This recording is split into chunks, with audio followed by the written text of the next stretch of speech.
जोरो एफएफ बहुत खतरनाक शॉर्ट कंटेंट क्रिएटर। जोरो एफएफ और वीडियो मिलियन व्यू एंड लाखों सब्सक्राइब मिलती है। अभी हम जोरो एफएफ का शॉर्ट वीडियो लाइटिंग एडिटिंग सिखाता हूँ, तो वीडियो को लास्ट तक देखो। चैनल को सब्सक्राइब करो, पहले काइनमास्टर ऐप्स को ओपन करो। जे जगह में लाइटिंग लगाएगा वो जगह का एक photo capture and shape click करो, गैलरी में शेप हो जाएगा।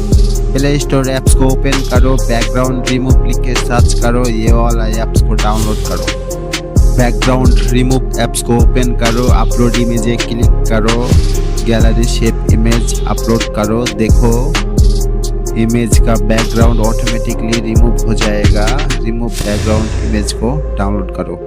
पिक्सेल लैब ऐप्स को ओपन करो, ये वाला ऑप्शन पे क्लिक करो नीचे देखो कलर वाला ऑप्शन मिलेगा। कलर वाला ऑप्शन पे क्लिक करके रेड वाला कलर सिलेक्ट करो। स्टॉक वाला ऑप्शन पे क्लिक करो, स्टॉक वाला ऑप्शन पे क्लिक करके ये वाला कलर व्हाइट एंड 5 पॉइंट करो।